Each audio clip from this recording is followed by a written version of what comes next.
Amis de la RTNC2, bienvenue à cette émission. Ce n'est pas vie d'artiste, mais c'est plutôt histoire vécue. Aujourd'hui, le présentateur étant absent, tout simplement à cause de la santé qui est quelque peu précaire, en fait, il nous a légué le mandat de le représenter valablement sur cette table. Mais avant de commencer, nous allons demander à notre invité, qui est Abraham Yambouya, de pouvoir passer par la formule magique qui est celle de prêter serment dans cette émission. Je jure de dire la vérité, toute la vérité, rien que la vérité. Ce que je vais dire dans cette émission m'engage que ma personne. Voilà. Merci beaucoup pour cette formule de serment. Monsieur Abraham Yambouya, d'ici le mois d'octobre, vous allez totaliser 70 ans, d'ici le mois d'octobre. Et vous êtes un ancien compagnon de la révolution, en fait, de Lumumba, de l'époque de Lumumba. Vous avez milité ensemble dans le même parti. Et avant l'indépendance, vous avez été un haut fonctionnaire de la banque. Vous avez travaillé à la BBA, ça veut dire la Banque belge d'Afrique, et puis vous êtes allé travailler aussi à la Socobank. Et après l'indépendance, vous avez été commissaire de district à Bunia, puis vous êtes allé à Bouta et pour déboucher par Kisangani, où vous avez beaucoup plus vécu le moment de votre vie. L'histoire qui sera racontée aujourd'hui par vous, c'est l'histoire surtout du côté où vous avez vécu. Alors, vous avez été compagnon de Lumumba. Votre rencontre avec Lumumba remontait à quand? Merci beaucoup, monsieur le journaliste. J'ai connu Lumumba pour la première fois en 1948. Donc je le voyais à Kisangani sans aucun contact. Mais le vrai moment où j'ai vu Lumumba, c'était au mois d'octobre 1951. J'étais à Kindu pour aller ouvrir une nouvelle agence de banque, BBA. Et Lumumba était de passage pour quitter Wembonyama et passer par Kindu pour descendre à Kisangani. Il était en vacances. Et quand il est arrivé à Kindu, il y avait un match de football. Un grand match de football, on m'avait intéressé de jouer, mais les catholiques ne voulaient pas que moi je joue parce que j'étais protestant. Et pendant le match, ils ont eu beaucoup de... En 2 premières minutes, ils avaient encaissé déjà... Kindu avait encaissé 2 goals. Maintenant, toute la population de Kindu a demandé à ce que moi je prenne place. Ils voulaient me toquer à Kisangani, Maintenant, comment j'avais pris place, il y avait un bagarre entre l'administrateur et le curé. Mais l'administrateur a dit, écoutez, vos affaires de religion, laissez là-bas, il faut laisser jouer en bouée. Quand je suis entré seulement, les mêmes secondes que je suis entré, après avoir salué le public, l'arbitre, j'ai eu l'occasion de faire un geste. J'ai amorti mon balle et je suis parti et marqué le goal, même avant 1 minute même. Et ça va faire beaucoup de plaisir à toute la population. Après quelques temps, j'ai encore mis notre goal. Et finalement, nous avons réussi à gagner le match. Moi-même, j'avais marqué 3 goals et les autres avaient marqué 2 goals. Bon, maintenant, nous sommes descendus avec Lumumba. Nous avions des amis comme Ngomo André, et un garçon qui était là aussi, qui était là, et un autre, Antoine. Ngomo André travaillait à la Poste et Antoine travaillait à la BCB. Quand nous sommes descendus en ville, tu vois là où j'ai découvert la valeur de Lumumba. Quand nous sommes descendus en ville, nous avons trouvé un grec qui était là, en train de tabasser son sentinelle, parce que le sentinelle avait perdu tout son temps pour voir le match, alors qu'il devait venir au travail à 16h. Mais il est arrivé seulement à 19h. Et alors maintenant, Lumumba a fait cette déclaration.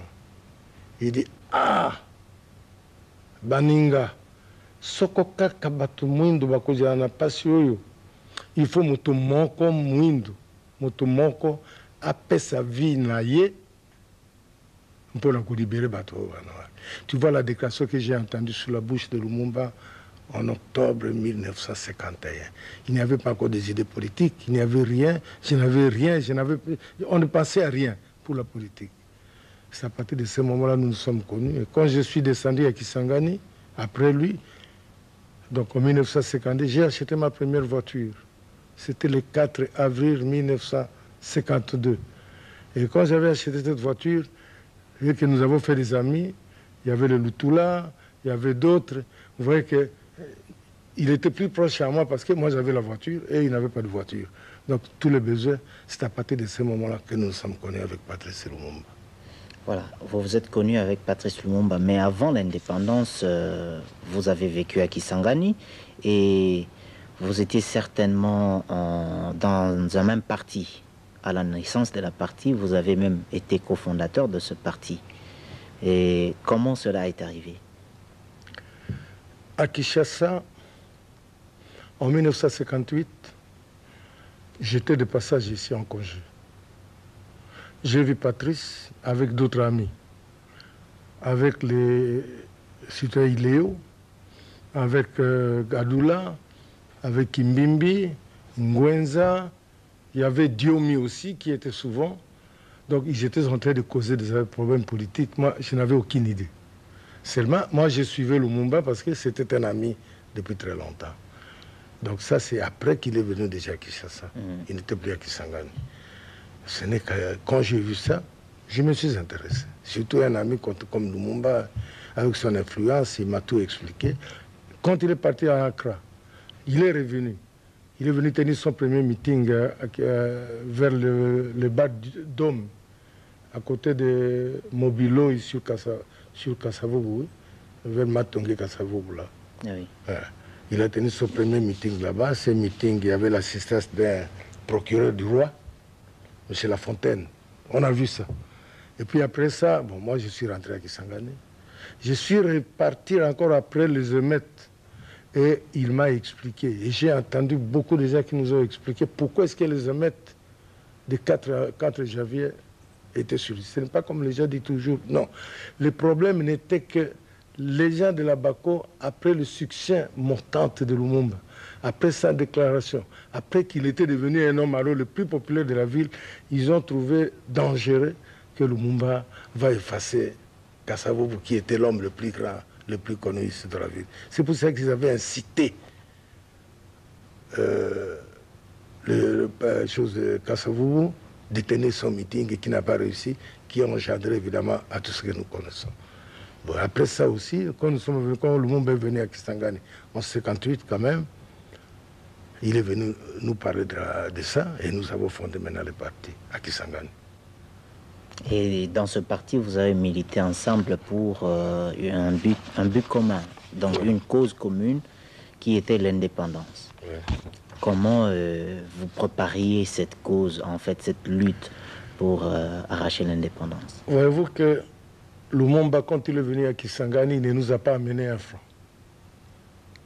La seule chose que Lumumba est venu avec ça, c'était les spécimens de cartes et les spécimens les en-têtes. Il a essayé de rencontrer des gens. Il nous a, moi aussi, comme j'étais toujours avec lui. Et nous nous sommes réunis pour qu'on puisse former le parti. Nous nous sommes réunis dans un bar, 4e avenue. C'est tout près de... C'est là où se trouve maintenant le petit garage là d'un garçon là qui fait des batteries là-bas. Et nous nous sommes réunis et nous avons formé notre... Ça, c'était dans quelle commune? Tchopo. C'est toujours sur le 4e avenue à Tchopo. Et nous nous sommes réunis là-bas. On a formé un comité, le premier comité, qui était Kassongo Joseph, premier président, Fina, premier vice-président, Badjoko Charles, le deuxième vice-président. Il y avait Kiwewa Antoine qui était le secrétaire. Il y avait Lengema Marcel qui était le secrétaire adjoint. Il y avait Félé Josias qui était secrétaire adjoint aussi. Il y a Bombari Grégoire qui était ordonnateur trésorier. Il y a Yambouya Abraham qui était directeur à la propagande. Il y a Bilambo Guesta, docteur Guesta qui est ici, qui était membre. Et puis il y avait Tawiti Bonaventure qui était le trésorier. de parti. Et il y avait Victor, un autre garçon, Victor. Et puis il y avait encore deux autres personnes que je n'ai plus les noms sur ma tête. Nous avons fait et nous avons préparé. Moi, j'ai mis ma voiture. Kassongo Joseph a mis sa voiture. Et nous avons mis nos matériels. Moi, j'ai pris mes matériels de mes petits bureaux de la maison.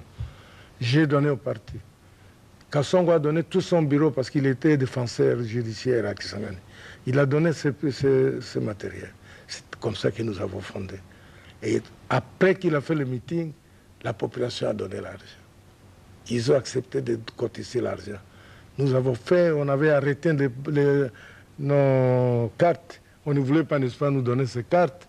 On voulait fermer Lumumba quand il était fâché. Il a menacé de téléphoner auprès du gouverneur général. Et puis la province avait cédé.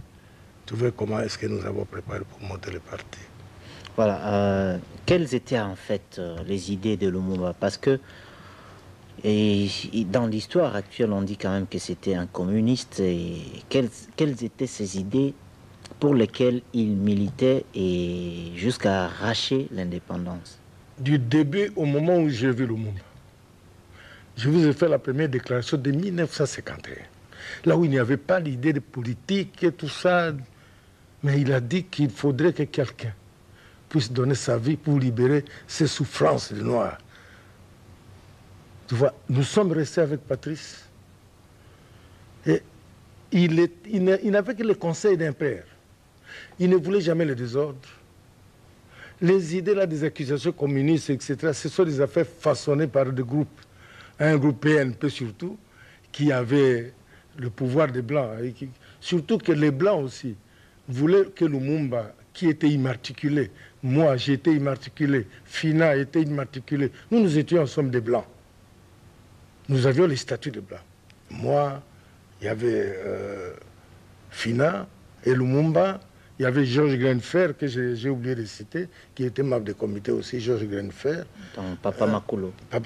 Non, Papa Makoulo, si Georges Grenfer, c'est autre que Makoulo. Makoulo, c'est son petit frère. C'était un grand vieux aussi qui était, mais il était député ici, il était... Tu vois, et il ne faisait que des conseils. Il avait réussi à pouvoir emballer les gens sur la vérité des faits. Il n'avait jamais incité quelqu'un pour faire du mal. Nous n'avons jamais constaté. Moi, personnellement, je suis un garçon religieux. Tu étais petit. Kisangani, ta famille me connaît. J'ai toujours vécu sur ma vie spirituelle. À partir de mon père et toute ma famille.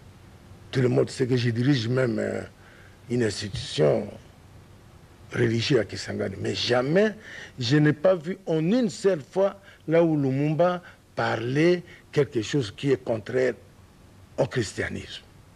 Et encore, chaque fois que Lumumba voulait tenir un meeting à Kisangani, il venait chez moi à la maison, à la première avenue. Et il demandait à mon père, qui était un grand religieux, protestant, qui est baptisé en deuxième baptême protestant, il le demandait de lui administrer dans une prière. Tu vois, avec ça, comment est-ce que moi je peux croire qu'il était communiste? Jamais. Mais après, quand même, à l'indépendance, on a vu Lumumba descendre à Kisangani pour demander à ce que le Congo soit remis entièrement aux Congolais et que on arrêterait avec tous les Blancs et il ne sera plus question de travailler avec le Blanc et que on prendrait ceux qui ont un peu de valeur, ceux qui ont une valeur méritante, donc c'est avec ceux-là qu'on devait travailler. Mais en réalité, il semble que ça n'a pas été ça. C'était des déclarations, mais la réalité, ça n'a pas été ça. Monsieur le journaliste, il y a eu trop de mensonges. Juste aujourd'hui, les mensonges continuent pour le nom de Lumumba. Je vous dis que les mensonges continuent. C'est pour ça que j'ai accepté de venir parler devant l'écran aujourd'hui. Parce qu'il y a déjà des profiteurs qui veulent toujours parler de mensonges. Si vous voyez des choses qui sont passées, Lumumba à Kisangani, pendant l'indépendance à Kisangani, jusqu'au moment où, même quand la rébellion était entrée à Kisangani, il n'y avait aucune destruction à Kisangani. Moi, j'ai amené une délégation à Kisangani. Après, parce que moi, j'étais à Kinshasa pendant la rébellion. J'ai amené une délégation à Kisangani, là où nous avons vu, même aux cimenteries, c'était en brousse là-bas, là où même un vitre n'était pas cassé. J'avais amené Papa Diangena Joseph et les autres, ils ont visité. Il n'y avait même pas un vitre qui était cassé. Parce que le monde me disait, apana kuvunja kio, apana kuharibisha voiture, bitu iko yenu ya bakongole, iko mali yenu. Kama unaikala, ikala tu kunyumba, apana kupika mutu. Comme me disent un peu, qu'on me présente un peu un film où le jour où Lumumba avait incité les gens pour taper, essayer de faire des désordres, même le PNP, jamais. Peut-être il y avait un peu une petite césar de la jeunesse, mais dire que Lumumba avait ordonné de faire du tort à quelqu'un, jamais. D'ailleurs, on voit bien les résultats. Même pendant qu'il a formé le gouvernement. Même qu'est-ce qu'il avait fait? Il avait fait le gouvernement que ce n'est que moi qui dois être... Pourquoi est-ce qu'il n'avait pas demandé à Kassongo, qui avait l'âge d'être chef de l'État? Mais il avait donné à un autre, qui est Kassavubu. Est-ce que Kassavubu pouvait être chef de l'État sur Lumumba? Impossible. Parce que c'était un nationaliste. C'est la déclaration qu'il avait faite. Il dit, tout est fini, plus de difficultés, plus de discussions. Maintenant, nous devons rester unis. Oublions des affaires de PNP, oublions des affaires des choses. Mais les autres n'ont pas voulu ça parce qu'ils avaient d'autres intérêts, des groupes, des mêmes groupes jusqu'à aujourd'hui, qui sont en train de matraquer Lumumba malgré qu'il n'est plus là. Alors, vous, en tant que commissaire de district, après, vous avez été à Bunia, et on parle d'une certaine affaire de l'or. Il semblerait que dans une carrière de l'or à Kilomoto, l'eau est entrée et il n'y avait plus moyen d'extraire l'or. C'était comment? Non, ça, vraiment, je suis très content que vous m'ayez demandé cette question. C'est une question qui peut présenter au public du monde entier ma valeur. Qui peut présenter que nous avons suivi Lumumba à la lettre. Parce que pour Lumumba, il ne faut pas toucher, pas de voleurs, pas de quoi. Tout ce qui est dans ce pays appartient à tous les Congolais. Moi, j'étais envoyé, je suis le premier commissaire de district nommé. Le premier commissaire de toute cette République démocratique du Congo. J'étais à Bunia. Vous savez, c'est à Bunia là où il y a les mines de l'or. Il y a les Kilomoto. Kilomoto, ils ont incité, les Belges ont envoyé 435 paracommandos belges pour venir occuper Bunia. J'étais là-bas avec quelques colonialistes qui étaient encore là. Tout était bien à Bunia. Mais à un moment donné, nous avons reçu un faux télégramme qui est venu de Kisangani qu'il faudrait donner tous les soldats. C'était le 11 juillet, le jour où Tchombe avait proclamé son indépendance. Ils ont envoyé un télégramme qu'il faut libérer, il faut donner le congé à tous les militaires, parce que nous n'avions qu'une compagnie là-bas. Les militaires qui se reposaient, quelle compagnie? Compagnie de gendarmes qui étaient à Bunia, avec les policiers. Donner le congé pour le fait de l'indépendance. Depuis l'indépendance, ils n'ont pas encore eu le repos. On les a donné congé, on les a donné quand même un peu à boire, et tout le monde était content. Entre-temps, le Belge qui était là avait déjà fait appel aux parabelges pour venir descendre à Bunia.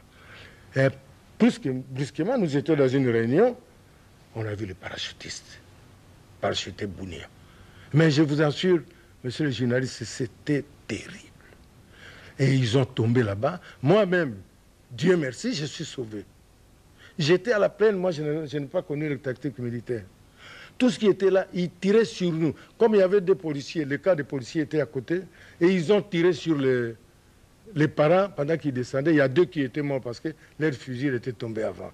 Donc nous avons compris qu'ils avaient Mais ils nous ont tapés. Moi-même, comme vous me voyez, j'étais exposé avec des mitraillettes. Il faudrait que le monde sache que ce que je veux dire, j'ai juré, c'est une vérité. Et si on avait exploité ça, ça pouvait être autre chose dans ce pays. Et ils m'ont tiré. J'étais exposé sur les vitrines de l'aéroport. Oui. Mais tout ça, les mitraillettes n'ont pas... On ne vise pas avec les mitraillettes. Mais on passe comme ça. On rafale. Je vous dis que j'ai eu le bal sur le coton de mon veste. Ici, j'ai eu un petit cicatrice là où les balles m'avaient floré sur mon jambe. Il y avait aussi un militaire de chez nous qui était tombé, c'était un garçon topoquet. Moi, d'abord, j'avais le sentiment de voir un garçon de chez moi qui est tués comme ça. J'étais en train de le soutenir pendant qu'ils se battaient de la mort. Et ils ont tiré derrière moi. Ça a pris le chapeau. Écoutez-moi, papa. Je suis resté comme ça. Ils ont tiré derrière moi. Et ça m'a fleuré comme ça. Et ça a pris le chapeau et partir. Tu vois? Mais je suis resté net. Mais à un moment donné, je me suis... j'ai dit, Papa Simon Kimba, pourquoi est-ce que je veux mourir? Qu'est-ce que j'ai fait? J'ai sauté. Comme je suis d'abord un catcheur. Moi, je faisais le catch. Je faisais le judo. Je suis boxeur. Je faisais le sport. J'ai dû sauter. J'ai fait un raclé au colonel qui avait conduit les opérations. Je lui ai pris le coup. Je l'ai projeté par terre. Je lui ai arraché l'arme. J'ai voulu le tirer, mais là, je ne savais pas comment tirer l'arme. Tu vois? Et puis, à un moment donné, le commissaire de d'ici qui était là avant, il est sorti, il dit non, cet homme-là, il est royal, il est royal. Ils m'ont gardé. Maintenant, chaque fois que j'allais comme ça, pendant que les soldats venaient, je dis non, appelez tous les soldats. Pourquoi se battre? Il n'y a pas de guerre ici, il n'y a même pas l'armée ici. Il y avait une compagnie de ceux qui ne sont même pas prêts. Ceux qui sont venus, c'était la reconnaissance parce qu'ils n'ont pas compris pourquoi il y a des parachutistes. D'autres ne connaissent même pas ce que c'est que les parachutistes. Et alors, ce n'est qu'à ce moment-là, et chaque fois que je me dirigeais quelque part, monsieur le journaliste, les soldats belges s'est cogné entre eux. Et il y avait 36 qui avaient déposé les armes, sur l'ordre évidemment de leur chef, mais à cause de la force que moi j'avais fait. Tu vois que c'était des choses terribles. Et nous sommes restés à Bunia. Un jour après, non, 2 jours après, il y a une délégation de militaires qui est venue de Kisangani pour venir m'arrêter. Il y avait Lukusa, colonel Lukusa. C'est pour ça que vous avez un camp militaire à Kisangani Kalous. Parce que c'est lui qui était le chef d'état-major. Ils ont venu pour constater l'affaire des parachutistes. Et ils m'ont vu, ils m'ont arrêté. Ils m'ont tiré. Ils ont tiré sur moi. J'étais au bureau avec 2 Grecs et 2 Congolais, en train de discuter un problème. Ils ont tiré sur moi avec le revolver sur ma figure. Ça n'a pas donné. Essayer comme ça, ça a donné. Deuxième fois, la même chose. Il a ouvert son chambre, le chambre de son revolver. Et il a placé la balle. Il a tiré pour la 3e fois, ça n'a pas donné. Et puis il était fâché, il a jeté. Quand il avait jeté, ça a pris le mur. Et puis ça a donné, ça a attrapé maintenant un Grec. Il avait eu les balles. Et puis après, ils m'ont pris, ils dit non, laissez-les. Non, l'autre a dit non. Qu'on a dit non, il ne faut pas les laisser. L'autre a dit non, on avait dit qu'il ne faut pas les tuer, il faut l'amener. Qu'est-ce qu'il me disait? Vous êtes en train de causer avec les Blancs. Vous ne savez pas que même Lumumba va être arrêté tout de suite. Vous allez voir. Et nous savons que tu es le bras droit de Lumumba. Et c'est pour ça qu'on a décidé de venir vous prendre. Lumumba n'était pas encore arrêté. Il n'y avait même pas encore de problème. Moi, parce qu'il savait que c'était le premier qui avait eu le grand poste et pour aller garder les biens de pays de Congo à Bunia. Qu'est-ce qui s'est passé? Ils sont allés avec moi jusqu'au camp militaire. Les bras liés. Les femmes des militaires, dès qu'ils ont vu que moi j'étais arrêté, alors que c'est moi qui avais organisé les femmes, je dors avec pendant tout ce temps-là, ils étaient fâchés. Heureusement que le même jour, non, un jour avant eux, l'ONU avait envoyé déjà les troupes là-bas, c'était les Éthiopiens. Colonel Seyoum qui avait conduit le contingent des choses est venu me libérer. Et il avait arrêté les autres, les a mis dans un avion et les a menés à Kisangani. Bon, alors, quelques jours après, ils ont décidé d'aller retirer tout l'or qui était à Bunia. Maintenant, M. Breban, qui était le président du conseil de Kilomoto, est arrivé. Nous sommes allés avec lui, et moi aussi, jusque là-bas, Kilomoto. On a ouvert les coffres forts. Ils ont sorti 27 lingots d'or. On a pesé tout ça, j'ai pris ça avec eux. Nous sommes venus avec ça. Non, nous avons laissé ça là-bas. Nous avons dit il faut fermer. Et ils m'ont donné la clé de coffre. Maintenant, on me donnait la clé de coffre. Ils avaient encore une autre clé que moi je ne connaissais pas. Et quand nous sommes arrivés à Bunia, 2 jours après, j'étais en train de jouer au tennis. On est venu me dire, monsieur le commissaire de district, voyez l'or est en train de partir. On a chargé l'or dans l'avion, un de ces 3. J'ai pris ma voiture. Nous sommes allés là-bas avec mon chauffeur. J'ai demandé, ils m'ont dit oui. Mais je vous dis, j'ai fait quelque chose. C'est comme un jeu. J'ai insulté tous les Belges. J'ai fait un problème cachant. Je suis monté sur l'avion. J'ai pris la porte de l'avion. Tout en leur demandant de descendre de l'or. Il y avait des femmes et des enfants qui étaient prêts là-bas. Ils avaient plus de panique. Maintenant, tous les agents, tous les ingénieurs de Kilomoto devaient sortir. Alors j'ai dit, si vous ne descendez pas, c'est tort. Vous allez périr avec tous les enfants. J'ai fait il n'y avait rien. Je venais comme ça, j'ai dit, non, ne faites rien. Il ne faut pas tirer. Restez calme. Ils m'ont dit, mais ils regardaient avec leurs jumelles, ils ne voient personne. Et ils ont dit, mais un Belge, un para-belge, était fâché, un jeune, il voulait me tirer sur moi, ils l'ont emballé avec des cordes. Il dit, mais quelqu'un tout seul comme ça est en train de crier comme ça. Entre-temps, Fina est descendu. Jean Fina. Jean Fina. Avec l'engagement. Mais excusez-moi de dire ça parce que je ne peux pas. Dès qu'ils ont vu comment est-ce que j'ai discuté avec les Belges, je les ai insultés, ils ont chié dans leurs pantalons. Je vous dis chier dans leurs pantalons. Il me dit, non, Abraham, ne faites pas comme ça, on va nous tuer. J'ai dit, tu mourrez. Si vous avez peur de mourir, moi je vais mourir pour le bien de ce pays. Et j'avais retiré cet or, papa. Ils ont fait descendre ils ont mis ça dans un camion. Le chauffeur a conduit le camion, moi j'ai conduit le... Tu vois, c'est l'or que j'ai gardé chez moi à Bunia. Et puis j'avais amené ça après quelques jours avec l'escorte de l'ONU. J'ai fait venir un avion, j'ai amené ça à la Banque centrale, à Kisangani. Après, je ne connais pas ce qu'il a fait. Mais quand ils sont venus prendre cet or-là, au niveau de l'aéroport de Kisangani, quand vous jouiez au tennis, cet or voulait partir où? Mais ils voulaient partir avec ça. Sans que vous ne sachiez la destination? Non. Alors que moi j'ai signé j'ai découvert qu'il y avait de l'or, nous avons signé, nous avons fait un procès verbal. Moi je voulais que ça reste là-bas. Personne ne croyait pas. Et puis à un moment donné, tous les ingénieurs étaient partis.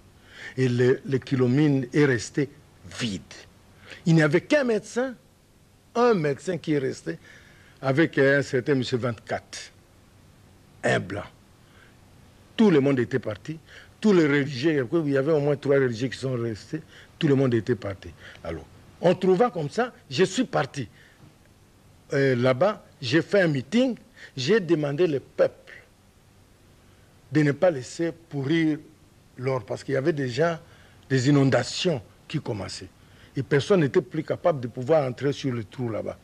Mais ils ont accepté et ils ont vidé. Et c'est ça qui a sauvé les mines jusqu'à aujourd'hui. Vous voyez le problème de l'or. Donc c'était un travail. Et pourquoi? Je n'ai pas... Donc il y a les Grecs qui venaient chez moi. Ils me demandaient, donnez-nous un lingot, nous allons acheter des avions, nous allons acheter des bateaux de mer pour toi. J'ai dit non. Lumumba avait dit, ne volez pas. Tout ce que nous avons dans ce pays, c'est pour la communauté congolaise. Je crois, je dois avoir répondu à votre...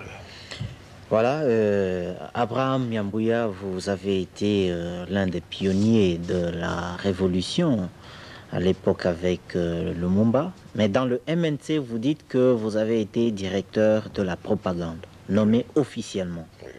Comment vous meniez vos actions propagandistes? J'avais préparé un programme avec Patrice. Depuis avant ça déjà, moi je savais ça, comme je vous dis, que j'étais déjà à partir de Kinshasa, avant que les autres ne nous connaissent à Kisangani.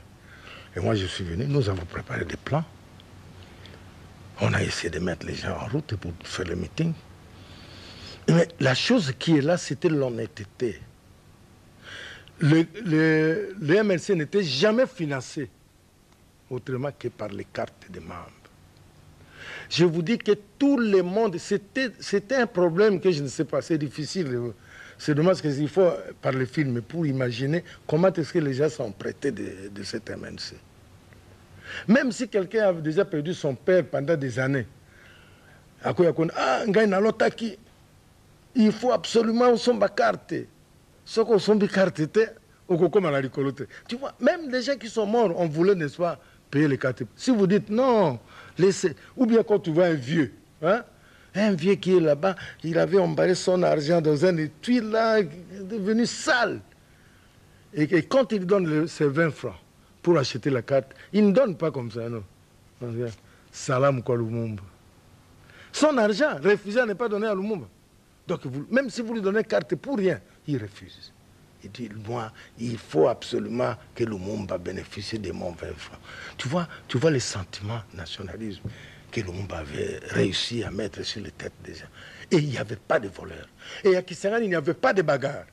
Deux types, s'ils font une doute, hein, les trois se disent, Ourou, c'est fini. Il n'y avait plus, même les cachots, il n'y avait plus. Parce que les gens ne se battaient plus jamais. C'était seulement le mot Ourou. Tu vois l'essence des nationalistes. Quels étaient vos slogans à cette époque? Parce que vous étiez de la... Ourou. Et vous aviez un uniforme. Oui. Je peux vous montrer, parce que j'ai dû, vraiment par hasard, j'ai dû amener. Les tissus que je vous montre ici, pas journaliste, je me suis tenu debout. C'est un tissu que nous avons mis ensemble avec Lumumba. Vous pouvez bien voir. Tu vois le contexte de Lumumba. Portez ça un peu. Il y avait une cérémonie spéciale ou comment? Portez un peu pour qu'on puisse voir. Pour partir, pour mener propagande.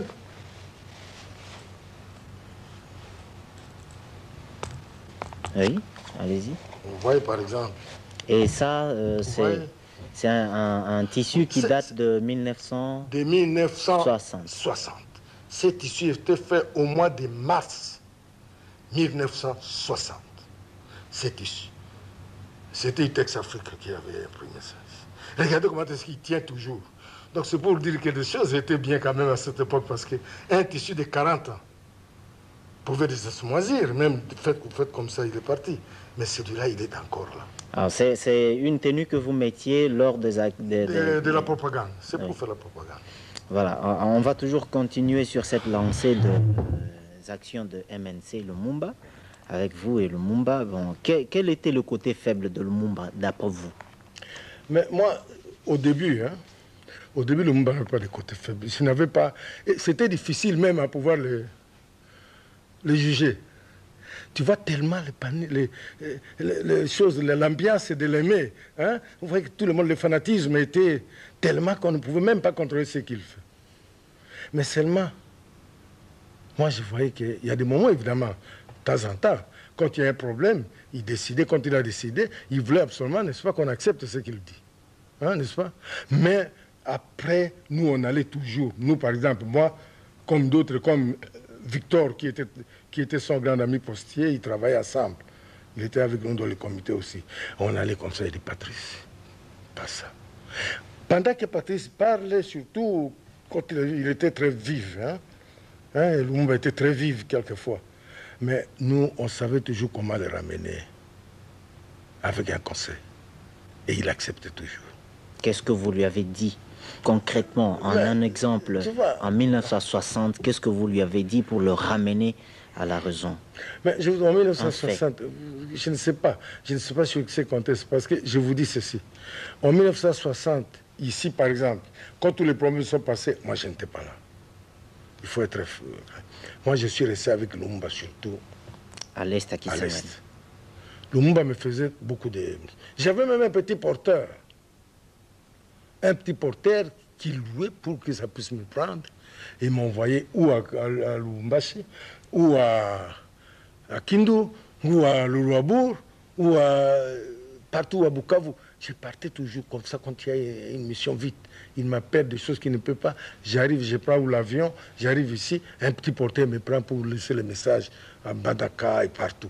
Et c'est pour cela que le parti aussi avait eu des voix partout. Et nous avons pu occuper toutes les provinces. Il n'y a aucune province qui nous sommes sortis sans voix. Même dans le Bas-Zaïre, nous avions eu une voix. Le Bas-Congo. Dans le Bas-Congo, pardon. Hein, nous avions une voix.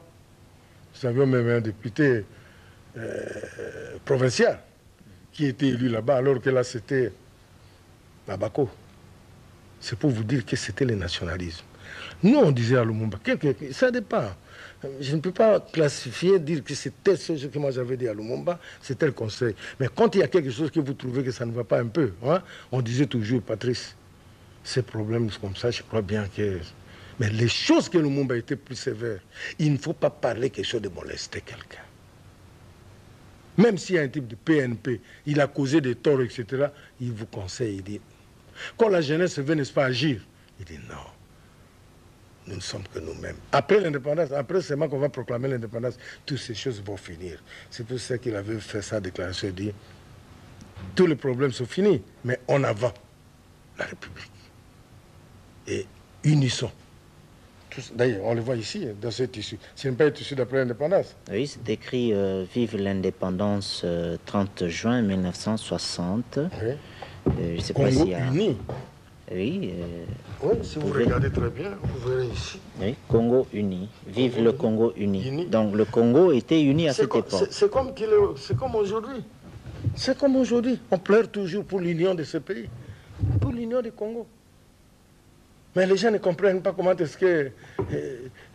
vous voyez, des problèmes comme ça agit, c'est difficile.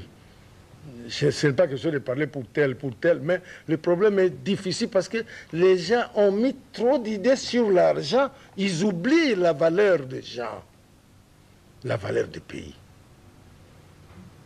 C'est dommage parce que le pays était bien. Je vais vous dire une chose.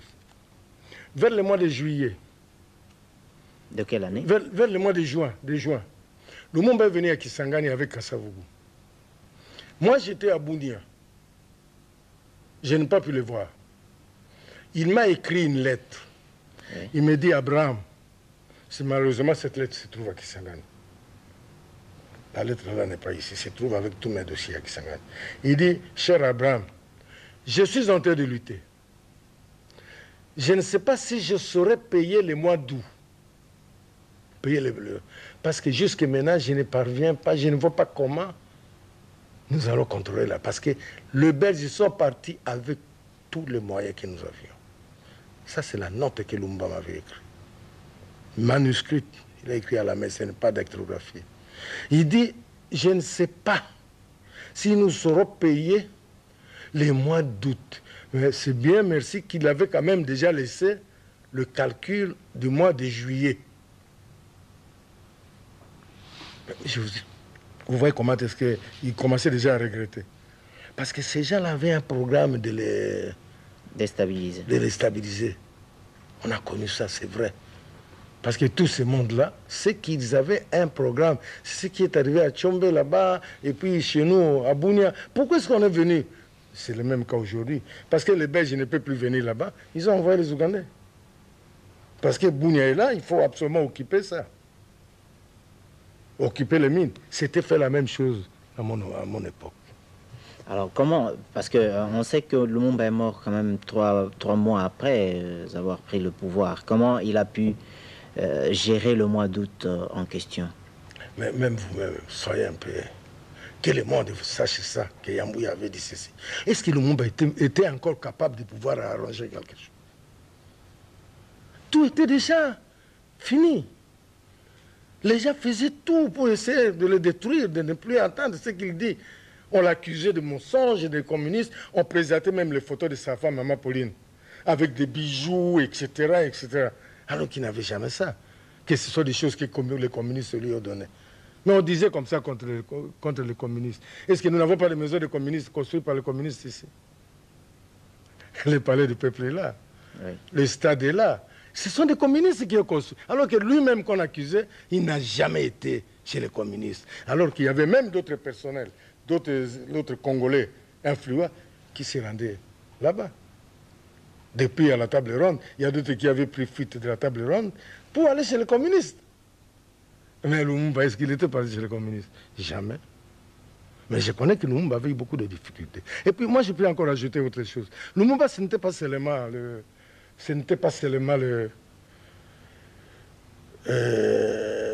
les Congolais. Lumumba était combattu partout. Par tout le monde. Parce que, moi je vais vous faire une petite histoire. Parce que c'est quand même, je suis devant l'écran, que les gens entendent. Un jour, j'étais avec un Américain, dans une grande réunion, une réunion spirituelle. Il était à côté de moi. Et qu'est-ce qu'il m'avait dit? Ah, dis-toi, tu es bien constitué là. Est-ce que tu n'es pas par hasard un Américain noir? Moi, je dis jamais. Je dis, mais ce n'est pas en Amérique que tout le monde est gros. Parce qu'il y a déjà très mince. Alors qu'il mange 10 poulets par jour s'il veut. Mais grandir, ce n'est pas quelque chose à manger. Même si on ne mange pas un peu. Il dit, mais tu n'es pas... Moi, je dis, je suis... À ce moment-là, c'était Zaïre. Oui. Je suis Zaïrois. Tu es Zaïrois, oui. De quelle région? Je dis, de la province de Haut-Zaïre. Il dit, mais qu'est-ce que ça veut dire Haut-Zaïre? Je dis, c'est l'ex-province orientale. Dès qu'il avait entendu comme ça, il s'est clignoté. J'ai pitié de toi.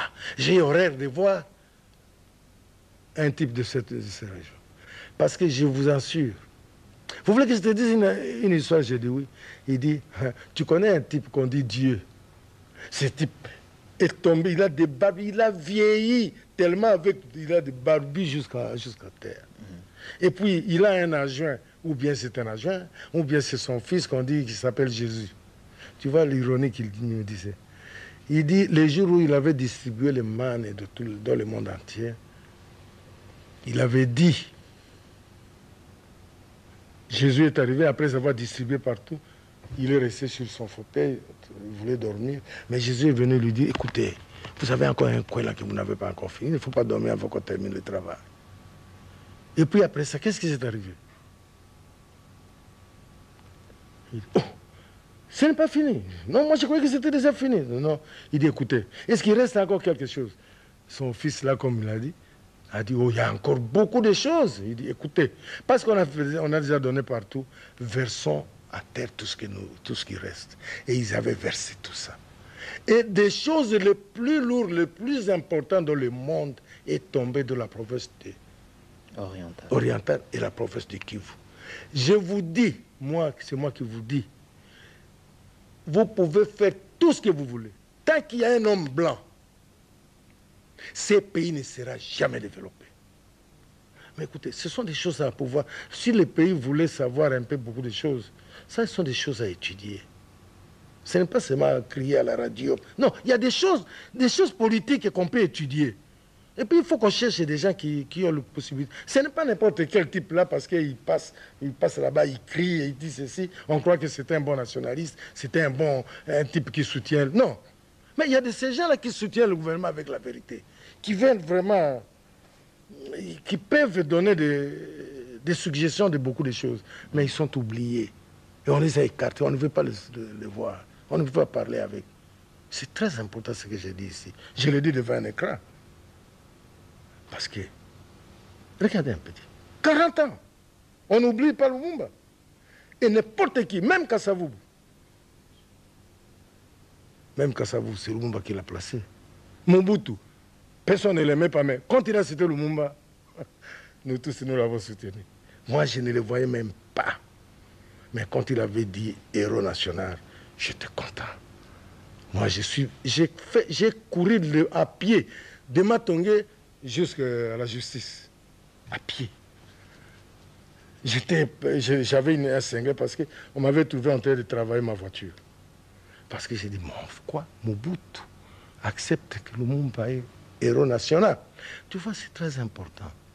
Mais il faudrait qu'on cherche ces gens-là qui peuvent, pas n'importe quel, pas des informateurs inutiles de ce pays-là. Non, ils sont en train d'écarter les gens sur la valeur, même la valeur spirituelle de notre pays. Vous voyez ce que j'ai dit? Cet Américain-là. Est-ce qu'il a menti? Chaque fois qu'il y a un problème, ça commence par là. Même des nationalistes. Il y a un groupe de nationalistes qui cherchent des affaires, qui ne cherchent pas de leur propre compte. Ils cherchent toujours avec l'intérêt des autres. Alors que nous avons cette contracière-là. Et religieux, et matériel. Tout ça, nous avons ça. Nous avons ça. Ça se trouve ici. On essaie de comparer la Bible et tout ça. Non, tout est ici. Ici, c'est un pays. Si vous voyez l'histoire, même l'histoire des enfants d'Israël, nous avons ça. Cette force est ici. Je crois bien que... Oui, vous dites que nous avons ça, mais revenons un peu dans l'histoire de votre parti, de Patrice, avec Patrice. Il y a eu une histoire d'un massacre qui a été perpétré au niveau de Bakwanga et Patrice est reconnu aujourd'hui comme étant le génocidaire de cette peuplade de Bakwanga. Ce n'est pas vrai. Lumumba n'a pas envoyé les gens pour aller tuer. Au contraire, c'est toujours le même problème. Comme les Belges, les choses, les Occidentaux, on a fait avec les Rwandais ici. Pousser les Hutus pour sortir de la République, de la République, hein, pour les pourchasser. On va leur dire que le Congo a tué les Rwandais. Non, c'est toujours quelque chose préparé. Ce n'est pas un problème. Lumumba avait un problème avec Katanga. Il a préparé les militaires pour aller essayer d'anéantir la force katangais. Mais il arrive au cours de route, on lui barre ça, un groupe de gens. Les Kalonji, les gens de Bakwanga, ils ont barré la route. Est-ce que Lumumba pouvait faire quoi? Est-ce que c'est Lumumba qui était allé tuer les gens? Au contraire, César de Bakwanga, etc. Ils devaient s'allier pour aller, pour qu'on puisse libérer notre grand poste, notre grand morceau qui est Katanga. Mais ils ont fait exprès. Ils ont fait ça exprès pour qu'on accuse Lumumba. Ils ont tenté de continuer à accuser M. Kabila aujourd'hui de beaucoup de choses qui n'est pas vraiment responsable. Et puis les gens ne voient pas. C'est depuis toujours. C'est depuis toujours, ça a commencé depuis Lumumba. Ça a commencé depuis Lumumba. Donc on peut dire aujourd'hui à la lumière de l'histoire qu'il n'a jamais été ce génocidaire qui a causé le meurtre de la population de Bakwanga. Jamais. Lui, il partait. Il n'y a pas... Si vous voulez partir à Bandal, hein? Vous voulez partir à Bandal pour aller sauver Makelele là-bas, hein? Ou aller sauver Kitambo. Oh, il faut passer par le boulevard Kassavogo de Bandal. Mais avant d'arriver sur les ponts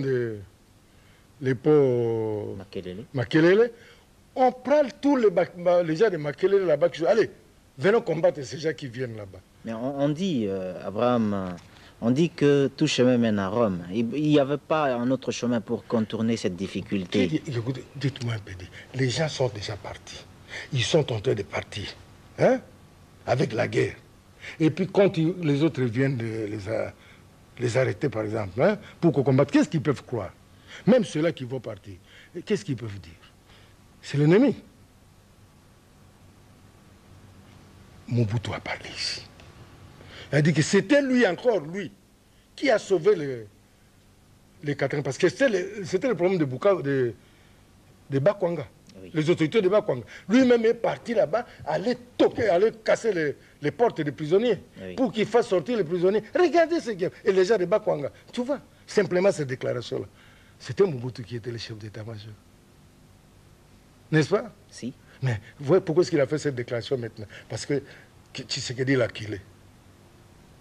Et puis il voulait se défendre. Il a dévoilé. Mais les gens peuvent réfléchir à toutes ces choses-là. Je crois.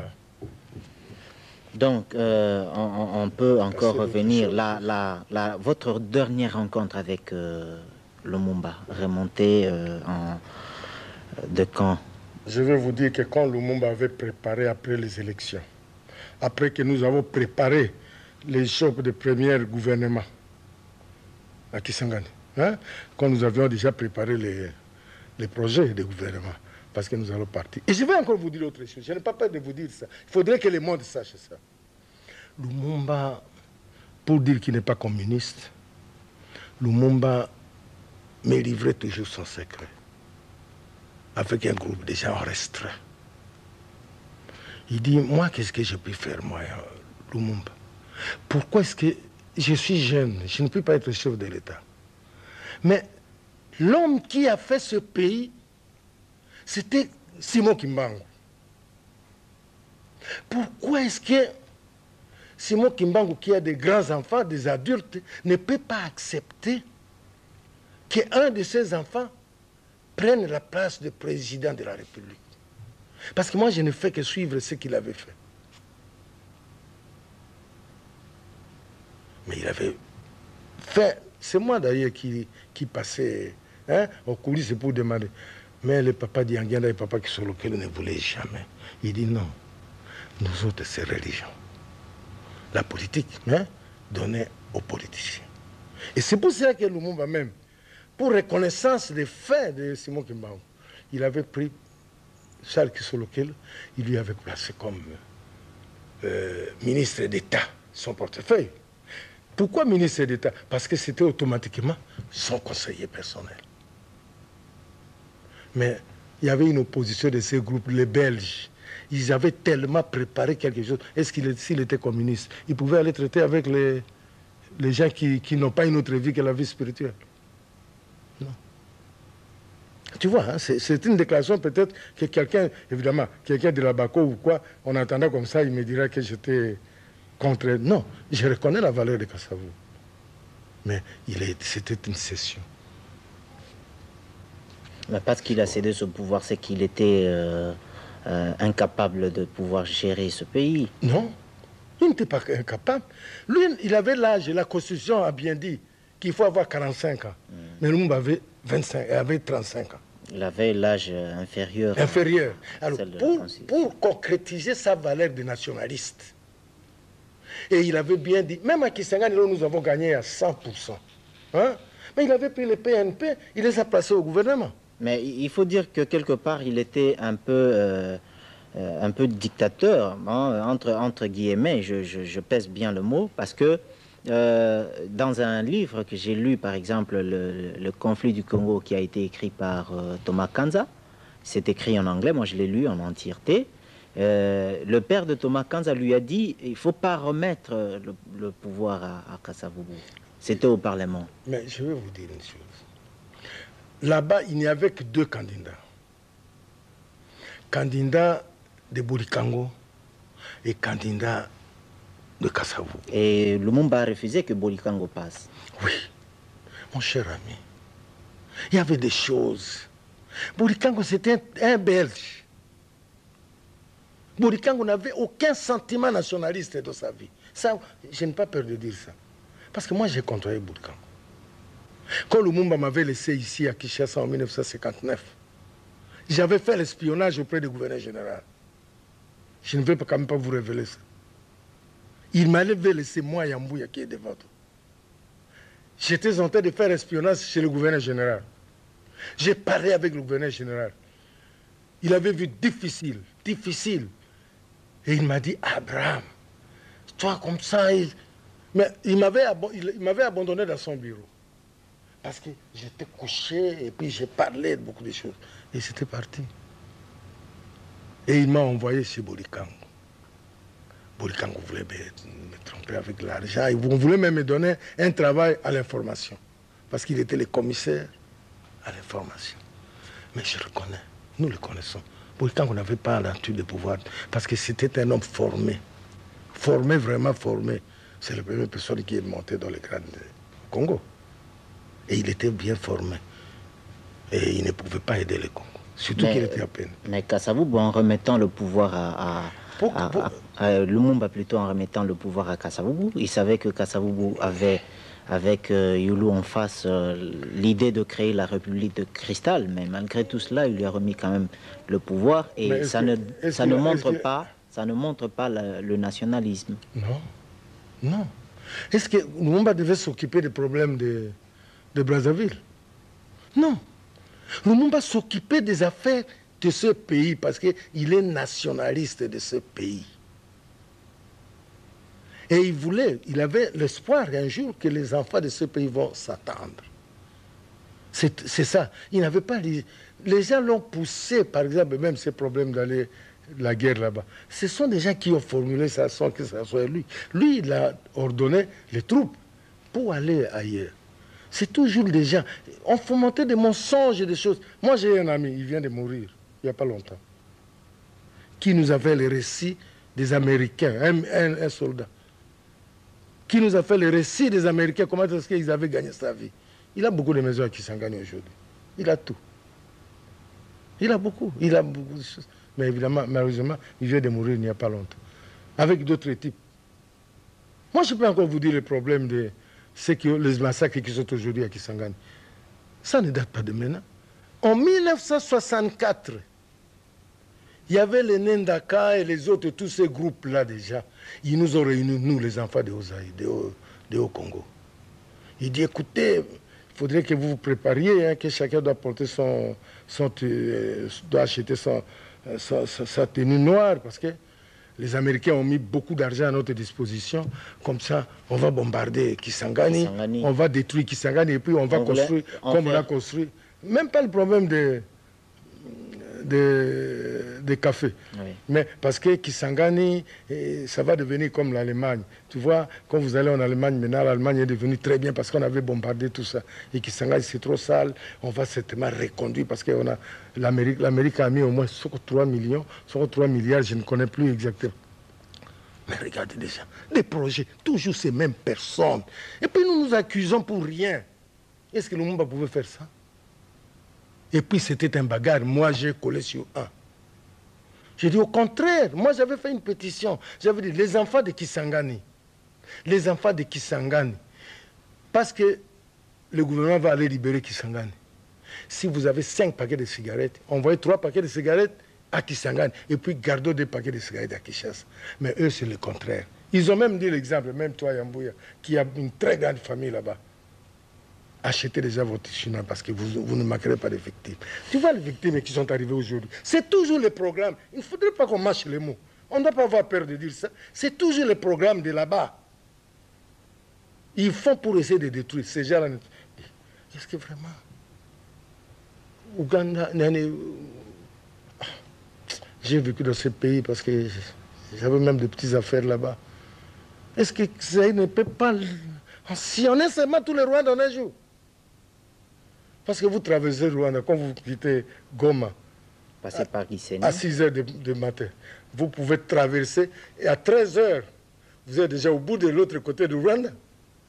Vous traversez toute la province. Mais regardez, papa, jusque maintenant, parlons un peu. Est-ce que Rwanda a combien de personnes? Quel est le nombre de leur population depuis très longtemps? Regardez un peu tous ces massacres, tous ces chasses, tout ce qu'ils ont fait. Leur vie, c'est de couper les têtes. Est-ce qu'on peut venir nous mettre aussi dans ces affaires-là? Non, il faudrait que l'Occident, il faudrait que l'Américain sache que ce qu'ils ont en train de faire, un jour, tôt ou tard, Dieu les punira. Pardon. Dieu les punira. Ça ne passera pas comme ça. Dieu dirait un jour non. Et ça changera.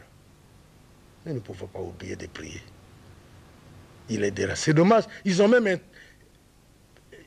jeté beaucoup de religions ici, beaucoup de groupes de prière, pour essayer de former les gens sur des choses qui sont inutiles, de sauvagerie. Alors, Abraham Yambouya, comment vous voyez l'avenir du Congo? Nous tendons déjà vers la fin de notre émission. Oui. Moi, l'avenir du Congo, l'espoir est toujours là. Mais je ne peux pas donner un jugement. Moi, je dis bien que Dieu ne nous laissera pas faire. Parce que tout ce qu'on fait, si le Congo, pour que ça marche, il faudrait qu'il cherche des vrais... Il ne faut pas toujours tous ces demandeurs d'emploi. Mais que les gens travaillent un peu avec la vérité, papa. Moi, j'avais gardé de l'or. Voilà, vous aviez gardé de l'or. Mais cet or-là, où est-ce que c'est l'argent? Il y avait de l'argent aussi, autre chose, je peux ajouter. Il y avait aussi les trésors de banque. Oui. Ils étaient laissés ouverts. Mais nous avons fermé ça, appelé les inspecteurs. Voilà. Amis du petit écran, merci d'avoir suivi cette émission. Aujourd'hui, nous avons reçu Abraham Yambouya, qui est l'un des compagnons de Lumumba. Vous avez entendu l'histoire qu'il a vécue aux côtés de Lumumba. Nous vous remercions pour l'attente que vous avez eu à nous accorder pendant 1 heure du temps. Merci. Le prochain rendez-vous, c'est pour la prochaine fois.